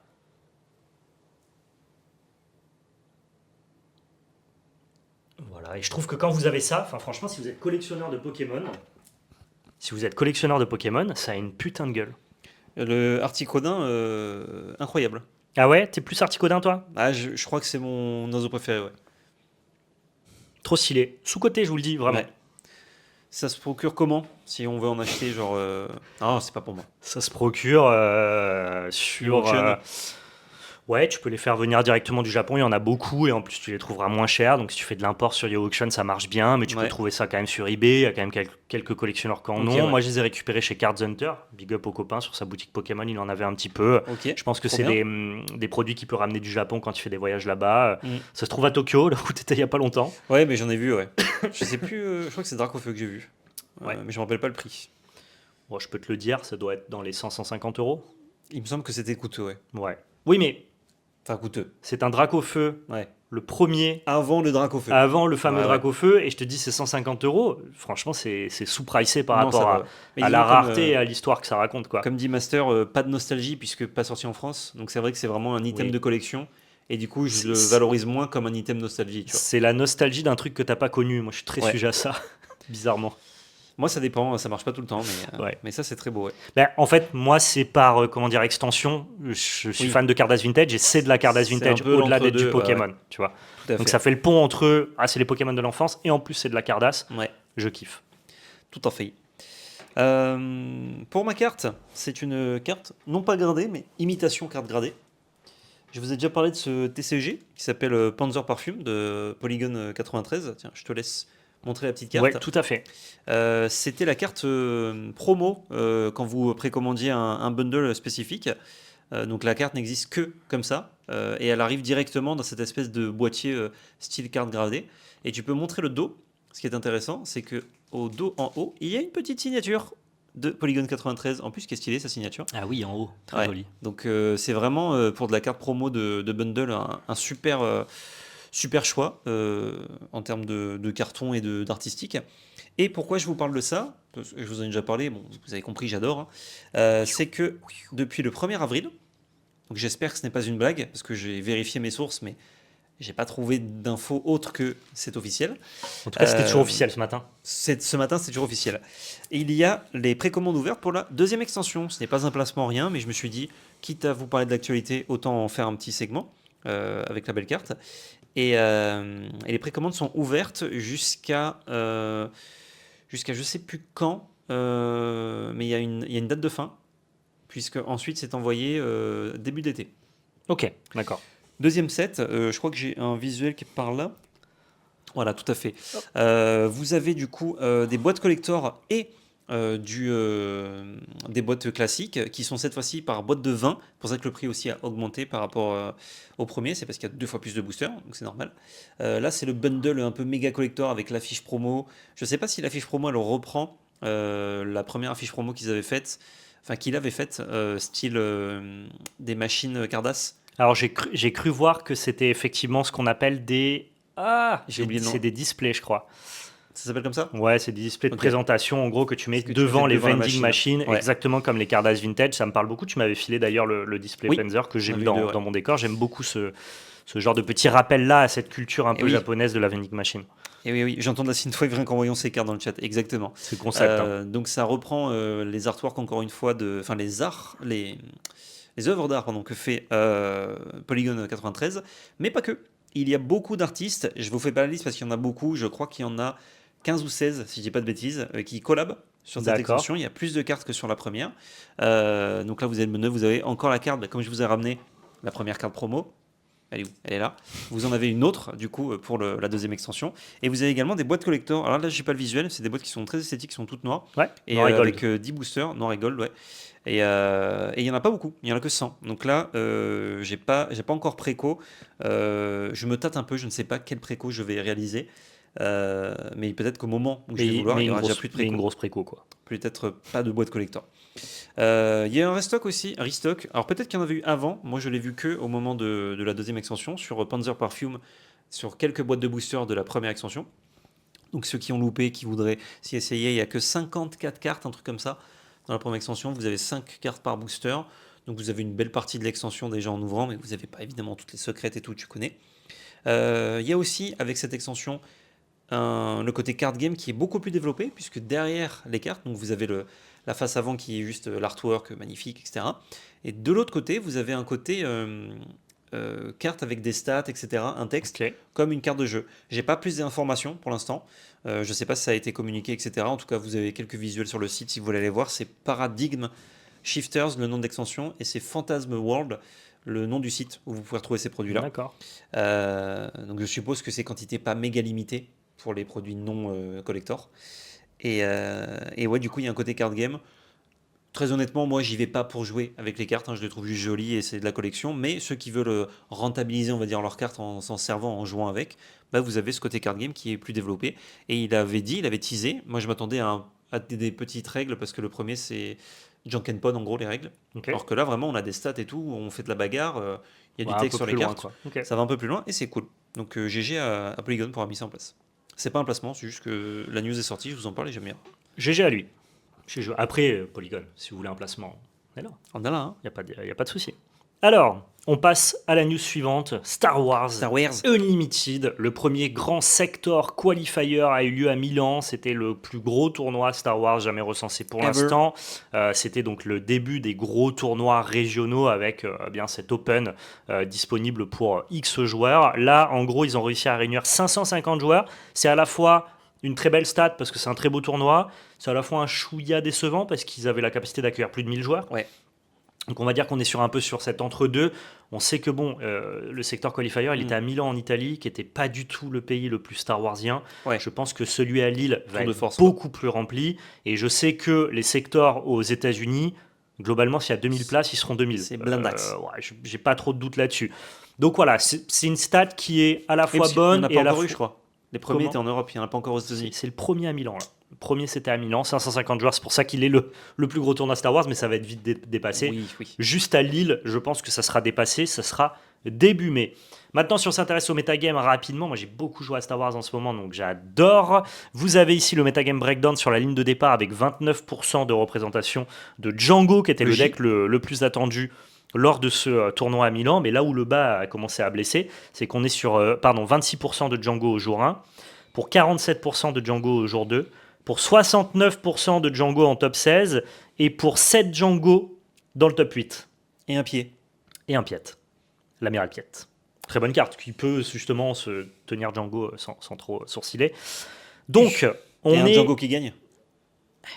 On est sur un metagame qui est hyper dominé de manière vraiment agressive par Django, ce qui était évidemment attendu. Je pense qu'il y a beaucoup de gens qui ou ont minimisé l'impact de Django ou ont voulu tester d'autres decks parce qu'il y a plein de decks qui sont hyper hypants avec l'arrivée du 7-4 et que globalement les résultats de Milan sont probablement à relativiser. À la différence de l'appel au ban que je fais à l'Orcana, là je vais plutôt avoir cette espèce de réserve de c'est le début d'extension, c'est le premier tournoi. Maintenant que Django a la cible sur la tête, voyons voir comment il vit. Ouais. Parce qu'il y a énormément de gens dans la communauté de Star Wars qui appellent à la catastrophe de oh bah les gars, faut ban. Enfin, vous avez vu les résultats de Django. Ce que je peux entendre. Les stats sont déconnées. Moi, j'aime bien Ça, c'est sûr. J'aime bien savoir raison garder et maintenant laisser au metagame le pouvoir de s'exprimer et de trouver des counters. Oui, parce que du coup, il a un mois le 7-4 là. Même pas. Même pas, il a 2 semaines, je crois, 2-3 semaines. Et ce que je veux dire, c'est mi-mars. Ok. Ce que je veux dire, c'est que Django, c'était pas le meilleur deck du format les 7 précédents. Donc c'est pas comme s'il écrasait tout depuis très longtemps et que du coup on pouvait appeler à un ban proche de ce qu'on a fait pour l'Orcana. C'est pas impossible que la vérité soit dans le fait de bannir des cartes pour Django ou de bannir Django, mais n'empêche que juste la data de Milan, ça me paraît un petit peu overreact. Ouais. Moi, ce que je pense, c'est qu'on va attendre de voir ce qui se passe à Lille, parce que de toute façon, le Grand Galactique, qui est le tournoi des Worlds, est en juillet. Donc ils ont le temps de voir venir. Et je trouverais ça dommage d'aller directement mettre une tape maintenant à Django avant de voir ce que les gens vont pouvoir produire, notamment avec le secteur qualifier de Lille.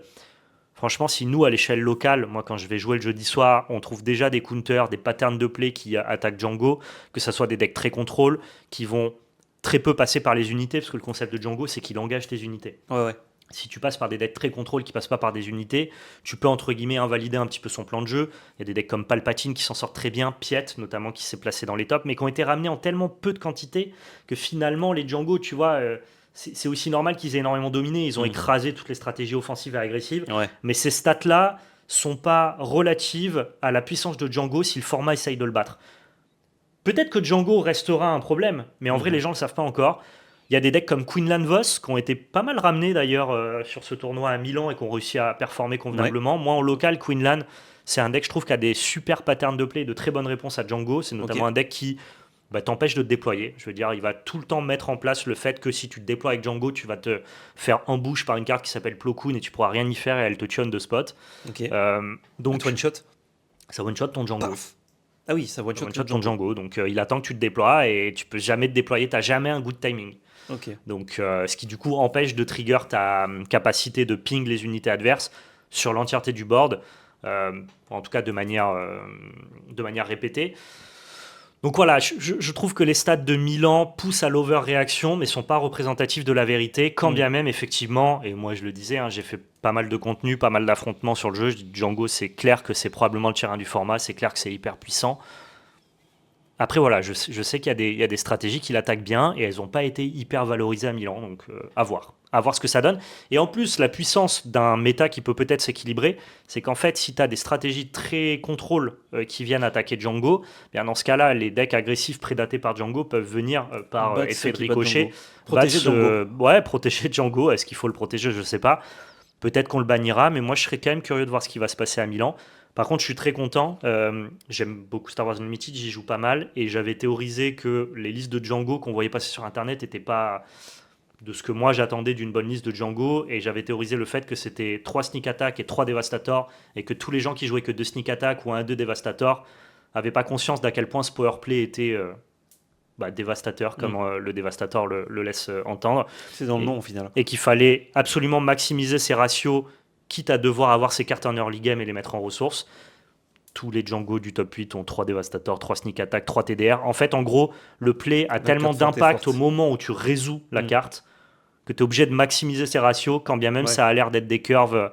En fait, Devastator, c'est une carte que tu joues jamais dans la curve parce que c'est un drop 8. Ok. Donc elle t'aide pas ni en early ni en mid game. Mais la potentialité de l'accoupler à Sneak Attack et à TDR rend la carte du coup beaucoup plus jouable, beaucoup plus en early game. Jamais indépendante, Mhm. toujours en pièce A plus pièce B. En Parce fait, tu que peux, Sneak Attack, ça te permet de la jouer pour moins cher. ça te permet de la jouer pour moins cher. Pareil pour TDR, ça Comme te dans permet de la Magic. trouver dans ton Ouais. deck. Donc en fait, il faut maximiser la potentialité d'associer ces cartes-là et Mhm. d'impacter le mid-game de manière hyper puissante. Ouais. Et ça me prouve que ouais, il y a des jeux sur lesquels tu te sens assez fit. Autant quand je joue à One Piece, j'ai vraiment l'impression, à chaque fois que je joue, ah ouais, en fait, je sais pas jouer à One Piece. Et j'adore, hein. Mhm. Ah ouais, je sais pas jouer à One Piece. Sur Star Wars, j'ai vite compris des trucs que les gens n'ont pas compris tout de suite, tu vois. Ouais, ouais. Je me sens assez à l'aise avec ce jeu-là, Ouais. il me plaît bien. Il y a une. Il est peut-être plus proche des jeux qu'on consomme comme Magic. Ouais, et je sens, je suis assez extérieur à Star Wars, mais je sens une espèce de simplicité dans le jeu qui fait que si des cartes sont puissantes, vu qu'il n'y a que 3 sets pour l'instant, c'est ça 4 4-7, 4 sets, ouais. T'as quand même. Genre, il y a des cartes au-dessus, et vu qu'il y a peu de texte, genre, ça se voit entre guillemets que ça peut être au-dessus. Après, c'est pas forcément le deck qui va les jouer, qui va permettre de s'en servir, mais là, des cartes puissantes dans un deck puissant, c'est vrai que Moi, je c'est disais peut-être un en- peu plus facile à déceler aussi, tu vois. Je disais en local et je disais aussi à Anto des cartes sur table quand on a fait notre affrontement sur la chaîne, où j'ai juste résolu des Devastators et je dis, pourquoi les gens jouent pas 3. Ouais. Et en fait, sur les mêmes réponses, tu vois, le consensus est plutôt sur 1, plutôt 2 même, Mhm. à l'approche de Milan, parce que la carte a un CCM qui est hyper élevé pour Django. Ouais. En fait, on s'en fout, quoi. Tu veux juste la cheater avec... Bah, vu que tout peut être une ressource, c'est vrai que ça demande. Enfin, le build est gratuit, quoi, entre guillemets. Ouais. Et pardon, j'utilise les acronymes TDR, c'est Triple Dark Red, qui est une carte qui te permet, c'est une collected company un peu en fait, ça va te Mhm. permettre de regarder le top du dessus de ton deck et de trouver un certain vaisseau, de baisser son coût, de le jouer gratuitement, mais tu le récupéreras dans ta main à la fin du tour. Ok. Donc ça te permet justement de pouvoir jouer mettre le Devastator. beaucoup plus facilement ton Devastator qui va avoir un impact délirant sur la game. Ok. Ça a eu une petite application quand même, la surreprésentation de Django, c'est la disparition de Han Solo, qui était le tier 1 hyper dominant de FFG. Moi, je voulais arriver avec Han Solo et il est parti, quoi. Très bon deck, mais on parle pas du même Han Solo, Ouais, je je pense. sais. Ouais. C'est pas le même Han Solo. Qui lui, du coup, a pas du tout Mm. performé, je pense, de par le fait qu'il se fait attaquer par Django. Donc Ouais. voilà, Euh, vous avez toutes les infos. Bah, quand tu mets des pilotes, si tu te fais engager tes unités, tu te fais engager 2 unités, techniquement. Donc Mais- vraiment, c'est. Han, il met pas de pilote, hein. Non, mais le Han que je Han voudrais jouer. Ah oui, ah, bah, toi, Donc, il existe même pas, quoi. C'est pas possible. Pour le coup. On nous dit dans le chat que FFG, donc l'éditeur de Star Wars, devrait répondre la semaine pro. Ouais. Pour, Mais est-ce qu'ils vont ce qui se répondre passe. par un wait and see ou Dans est-ce tous qu'ils les vont... cas, il y a une réponse. On peut attendre qu'il Ouais, se ouais. passe quelque chose. Ou est-ce qu'ils vont répondre par effectivement les stats sont déconnées et Mhm. dans ce cas-là on va aller taper et c'est sûr que ça sera Triple Dark Raid qui partira parce que c'est la carte qui amène les patterns de play les plus puissants. Ouais, ouais. Comme ça, le deck est toujours jouable, mais ça nerfe la puissance. Moi je crois pas, hein. Franchement. Ah, sans ça, Django dead. Parce que tu me dis que le leader, il a des patterns de play oppressants. J'ai l'impression Mais que le leader a ses patterns de play oppressants parce qu'il peut justement jouer des véhicules beaucoup plus facilement avec Triple Dark Raid, quoi. Moi, Ok. en tout cas, si on enlève Triple Dark Raid, je suis pas sûr qu'il faille jouer Django, quoi. D'accord. Je rejouerai Anne et Anne sera bien plus un problème, je pense que. Ah, que ils peuvent Django. mettre 2 tirs. Je pense que si tu tires Django, faut peut-être tirer un peu Anne. Enfin C'est bref. souvent le cas dans les méta comme ça, un peu explosives. Ouais. On verra bien, hein. C'est hyper amusant. J'adore Star Wars et j'aime bien ce jeu, donc j'espère qu'il sera équilibré. Ouais, ça me parle bien, moi, j'aime bien. Si je peux m'amuser encore un peu avec Django, je prends. Tout à fait. Parlons de ce pourquoi vous avez peut-être cliqué sur ce podcast. Tout à fait. Après avoir parlé de ban, de soucis, de format, de machin, on va parler d'une news, enfin de plusieurs news concernant le projet K. Projet K, donc le TCG de League of Legends, qui n'est pas Runeterra, qui est un TCG avec des vraies cartes physiques dans vos vraies mains, dans des vrais boosters. Il s'appellera Riftbound. On a eu le nom. Enfin, il s'appellera Riftbound. Origins. Non, c'est la première extension, ça. Il s'appellera Riftbound. Ah oui, d'accord, League ok. of Legends Trading Card Game. Ah oui, le ok. nom est hyper long. On va l'appeler Riftbound, évidemment. Ou alors LOL TCG, ça marche très bien aussi. Plusieurs news. On va commencer par, je trouve, la principale. Ouais, C'est l'écoute de la communauté ça fait plaisir. qui donne, alors déjà de l'équilibrage, hein, évidemment, pour ceux qui ont testé, mais aussi un redesign des cartes. Et normalement, on l'a ici. Oh, c'est beau. Oh, c'est beau. On est un peu caché derrière. En haut, vous avez le design des cartes de base. En bas, vous avez le nouveau design des cartes. Ce n'est pas un skin, ce n'est pas une rareté, etc. C'est les cartes. Les cartes maintenant, quand l'extension 1 va sortir officiellement, ce seront ça, les skins. J'ai Et l'impression. c'est beaucoup plus joli. Ah, je le dis. Je vais passer pour un rabat-joie. Les gens vont peut-être pas me comprendre. En fait, le skin de base, j'ai l'impression que c'est un skin alternatif. Et je trouve ça bizarre de pas dissocier justement tes skins de base de tes skins un peu stylés, tu vois. À Ouais. moins qu'ils arrivent encore à faire un skin vraiment Ah oui, différent. il y a un autre skin. Moi, je trouvais très bien le skin de base. Enfin, je veux dire, ce côté C'est très Bandai. bordant, c'est du card game Bandai, mais du coup, je m'y suis fait, je suis à l'aise avec ça et j'aime bien que mes cartes de jeu, ce soit des cartes de jeu classiques. Là, Ouais, je mais trouve. tu es joueur de TCG. Ouais, Avec non, mais. la ligne du bas, tu vas attraper tous ceux qui jouent pas aux cartes. Marketingement, c'est mieux. Ouais, peut-être. Mais en fait, voilà, disons que c'était plutôt. J'en trouvais pas du tout la nécessité, moi, perso. Bah, c'était pas nécessaire, mais j'avoue que j'ai trouvé ça assez laid. Enfin, c'est mid, c'est genre, bon, je m'en fous. Si le jeu est bien, je jouerai, mais je vais pas jouer pour les cartes. Alors que là, avec la ligne du bas, Ah ouais? bah, je pourrais jouer pour les Ça te cartes. dérange pas que toutes tes cartes, ce soit des full art? Ah, qui est moi, pas- j'adore. Ah ouais? Si Pas- toutes je- les... En fait, J'aime bien qu'il y ait une frame, en fait, moi. si la rareté maximum, on va dire, dans n'importe quel jeu est la carte de base, du coup, que tout est magnifique, tu perds un petit peu Moi, j'aime de le côté sentiment, exceptionnel. j'aime le sentiment d'exceptionnalité. Mais du coup, tout ton jeu est magnifique, donc il n'y a pas de galère. Donc non, moi je trouve que c'est vachement bien.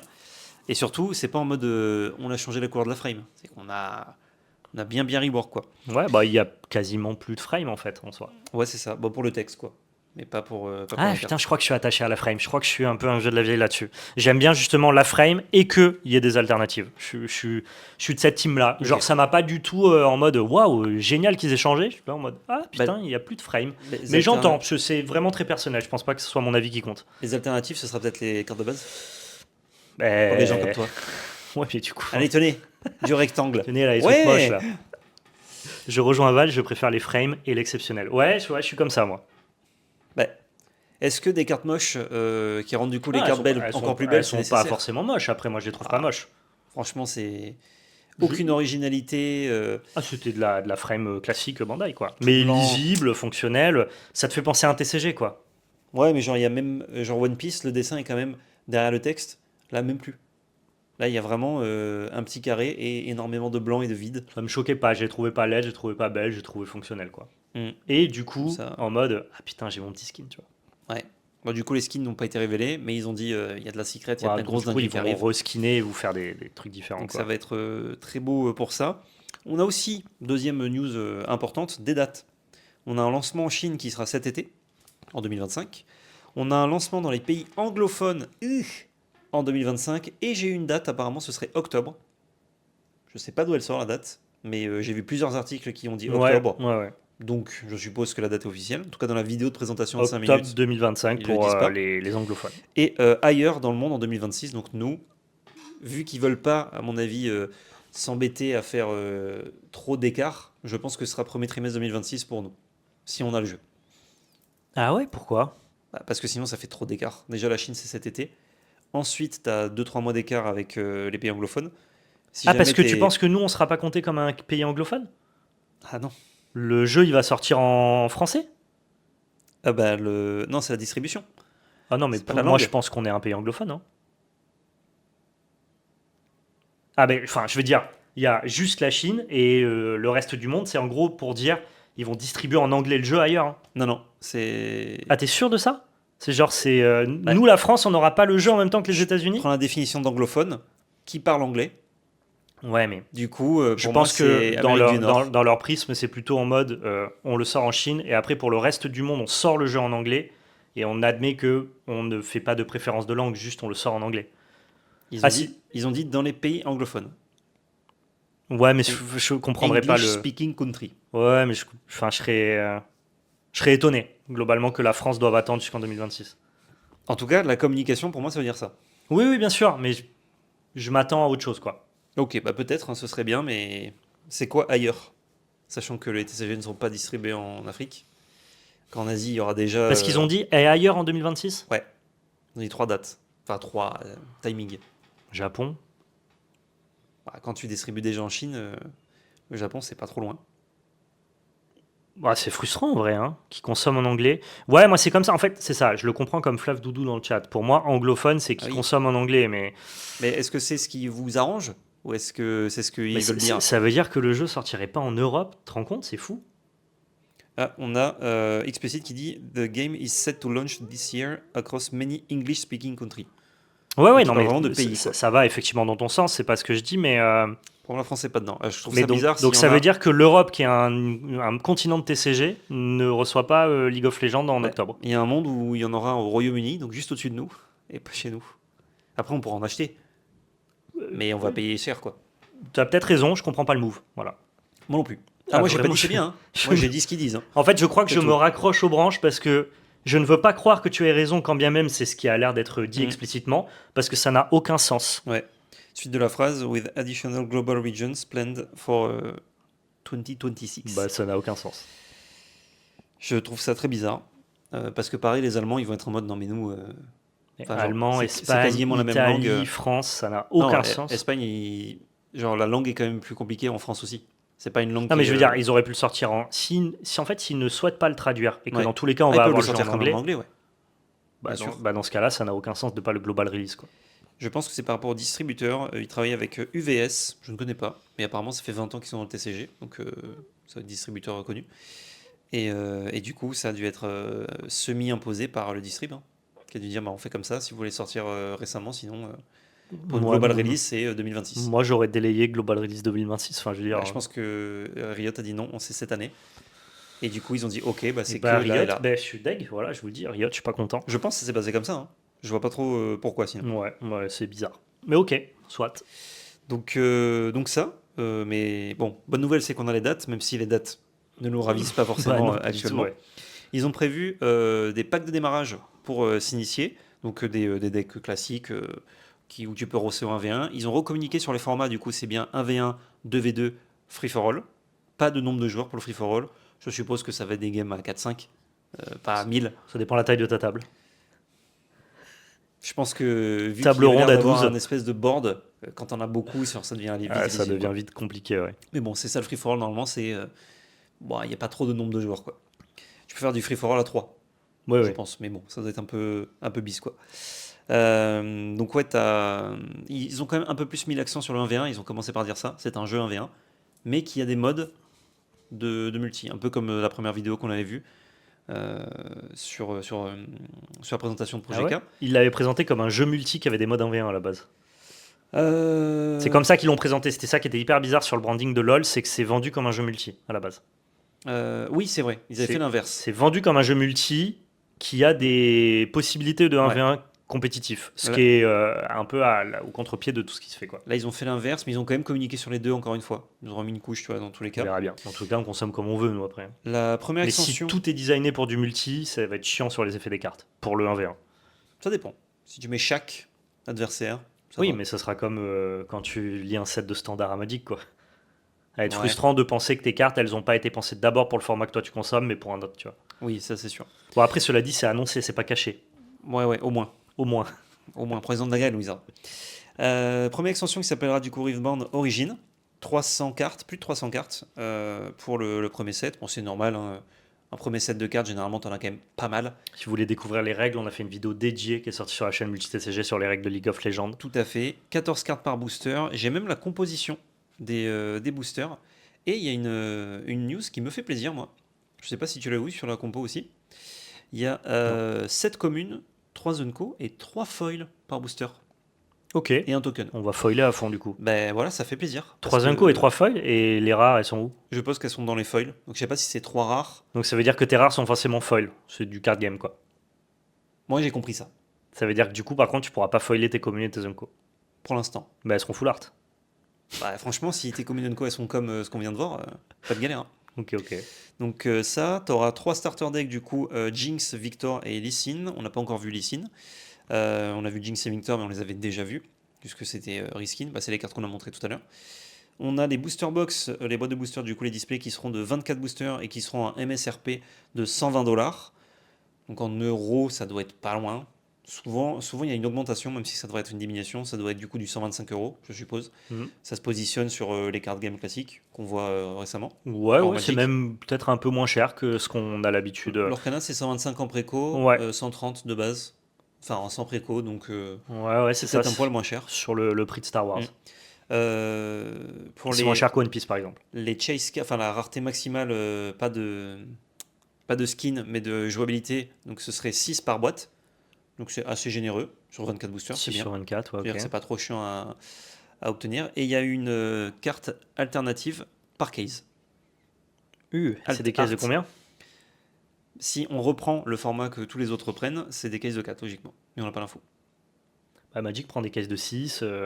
Bah, maintenant, vu le format des boîtes, surtout les boîtes de 24, One c'est Piece des fait cases de des 4. 12. C'est case de 4 pour l'Orcana, case de 4 pour Flesh and Blood, c'est des caisses de 4. One Piece, c'est combien 12. Les boîtes françaises Ah, ça, je sais pas, Les mais. boîtes françaises, je crois que c'est 4 aussi. C'est 4 aussi? Ouais. Je sais pas du tout. Donc, Magic, c'est 6. je partirais Ouais, sur ça. Ouais, je En partirais tout sur cas, 4 ça sera aussi. entre 4 et 6. Ouais, ouais. Sinon, c'est trop Ah, rare. Yu-Gi-Oh! C'est 12.